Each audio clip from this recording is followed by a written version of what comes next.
Hello friends, મારી મનપસંદ રસોઈમાં તમારું સ્વાગત છે।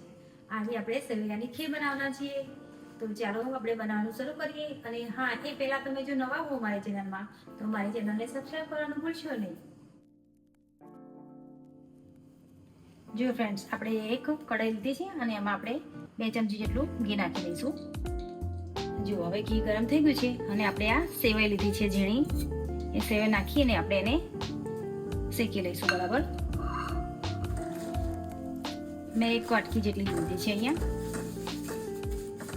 તમારે જેટલી ક્વોન્ટિટીમાં બનાવવું હોય એ પ્રમાણે તમે લઈ શકો છો। તો બરાબર 1-8 મિનિટ સુધીમાં આપણે એને સાતળીશું। ધીમા તાપે સાતળવાની છે આપણે। જો ફ્રેન્ડ્સ, 1-8 મિનિટ થઈ ગઈ છે અને આપણી સેવઈ શેકાઈ પણ ગઈ છે। તો આપણે બદામ અને કાજુ, બદામ અને દ્રાક્ષ અંદર નાખી દઈશું। તમને કાજુ, દ્રાક્ષ કે ગમે કોઈ પણ ડ્રાયફ્રૂટ તમે નાખી શકો છો। મેં અહીંયા કાજુ અને દ્રાક્ષ લીધા છે।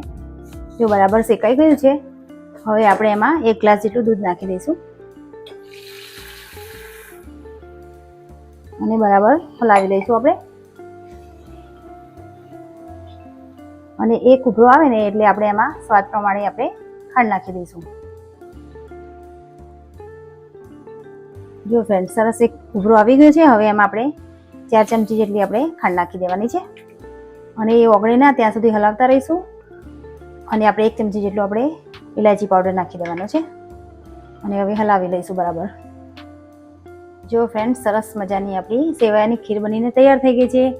ખાંડ પણ ઓગળી ગઈ છે ને થોડી થીક થઈ ગઈ છે। તો આપણે એને સર્વ કરી લઈશું। આપણે ઠંડી પણ સરસ લાગે છે અને ગરમ ગરમ પણ મજા આવે છે ખાવાની। તો ચાલો, બની ગઈ છે, હવે આપણે એને સર્વ કરી લઈશું। જો ફ્રેન્ડ્સ, સરસ મજાની આપણી સેવૈયાની ખીર બનીને તૈયાર થઈ ગઈ છે અને ફટાફટ ઇન્સ્ટન્ટ બની જાય છે અને ખૂબ ટેસ્ટી બની છે। અને જો તમને મારી આ રેસીપી પસંદ આવી હોય તો મારી ચેનલને લાઇક, શેર અને સબસ્ક્રાઈબ કરવાનું ભૂલશો નહીં।